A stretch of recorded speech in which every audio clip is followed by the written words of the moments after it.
The night I walked into the wrong ICU room was the night my life cracked open in ways I never imagined, the kind of moment that splits time into before and after, the kind that leaves invisible scars and unexpected miracles behind. The hospital was unusually quiet, the fluorescent lights humming softly above polished floors, the air thick with antiseptic and exhaustion. My shift had already stretched past 12 hours, my feet aching, my mind fogged, my heart heavy with the weight of too many patients and too few victories. I was just another nurse, one small figure in a massive system, moving from room to room, trying to hold together lives that felt like they were constantly slipping through my fingers. And yet, in one silent room, behind one unmarked door, a single mistake would lead me into a story that would forever redefine compassion, purpose, and hope. If you believe in kindness, in second chances, and in the unseen power of simple human connection, take a moment to like, comment, share, and subscribe to this channel, because stories like this deserve to be felt and passed on. My name is Rachel Morgan, and I was 27 when this happened, newly transferred to a major trauma hospital in Northern California.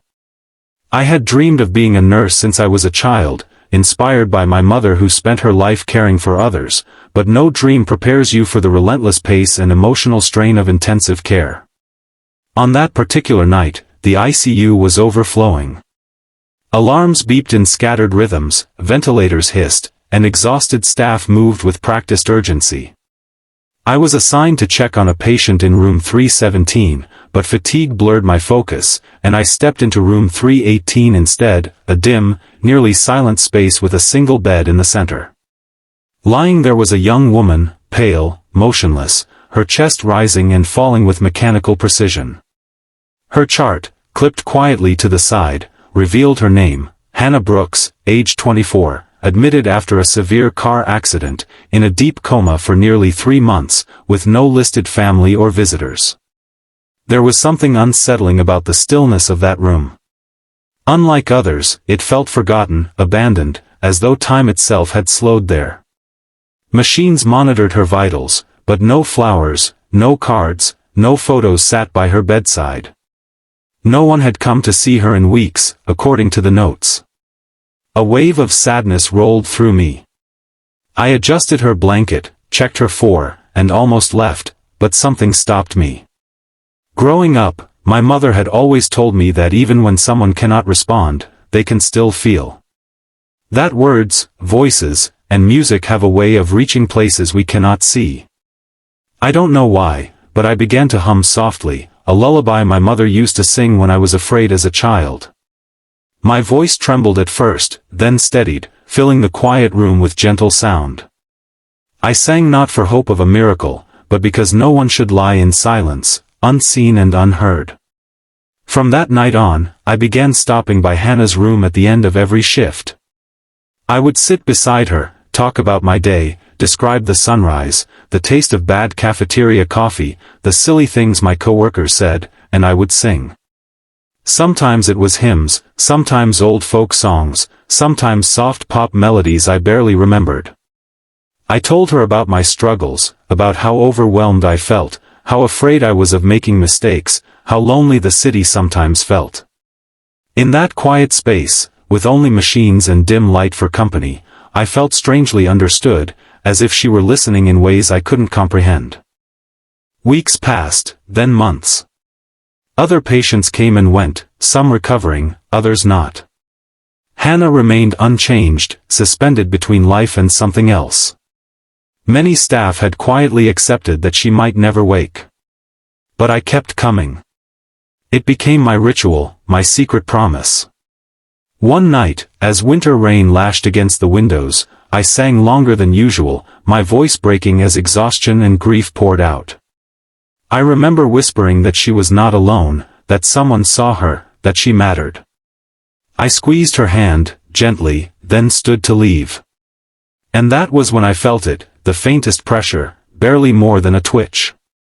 I froze, heart hammering, afraid it was just my imagination.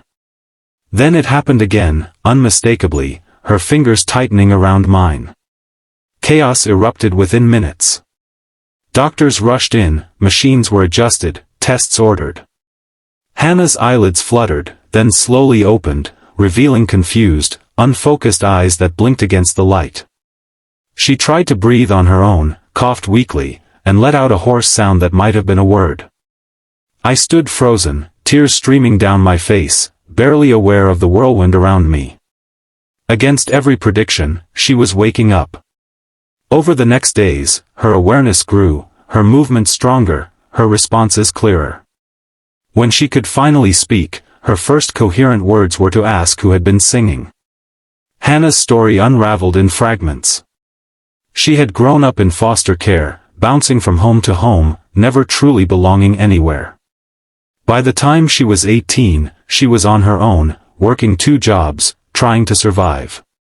The accident that put her in the coma had taken place on a rainy night after a double shift. There was no family to call, no one waiting at her bedside. In the darkness of unconsciousness, she said she remembered a voice, distant but warm, singing to her, telling her she wasn't alone. That voice became her anchor, something to hold on to in endless darkness, a reason to fight her way back. Her recovery was long and painful. Physical therapy sessions pushed her to tears, learning to walk again, to feed herself, to trust her body. I visited whenever I could, encouraging her, cheering every tiny victory. Somewhere along the way, the roles blurred. I was no longer just her nurse, I was her friend, her support, and eventually, her family. She had no one else. When she was discharged, she moved into a small apartment near the hospital, and I helped her furnish it with thrift store finds and donated items. We cooked simple meals together, laughed over burnt toast, and celebrated milestones that once seemed impossible. But the greatest change was within me. Before Hannah, I had been drowning in burnout, questioning my choice of career, wondering if the endless stress was worth it.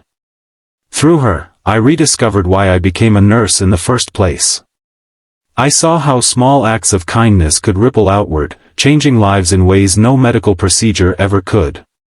I began volunteering for extra shifts in long-term care, starting a small program where nurses and volunteers spent time talking, reading, and singing to unresponsive patients. Slowly, others joined. What began as one tired nurse humming in a forgotten room grew into a movement of compassion that touched dozens of lives. Years later, Hannah stood beside me at my wedding, healthy, radiant, and strong, her laughter filling the air. She had gone back to school, studying social work, determined to help children in foster care find stability and hope. She often said that the night I walked into the wrong room was the night she found her way back to life. I always told her that she had saved me just as much as I had helped her, that in giving her my voice, she gave me my purpose. And now, whenever I walk past room 318, I pause, remembering the silence, the humming machines, the fragile hope that bloomed into a miracle. Life is fragile, unpredictable, and unbearably beautiful. Sometimes, all it takes to change a destiny is a song, a gentle touch, a reminder that someone cares. If this story touched your heart, if it reminded you of the power hidden in simple kindness, please like, comment, share, and subscribe, so more people can be inspired by stories of hope. And before you go, leave a comment sharing a moment when a small act of compassion changed your life or someone else's. Because in a world so often filled with noise and pain, these stories remind us that love, in its quietest forms, still has the power to awaken miracles.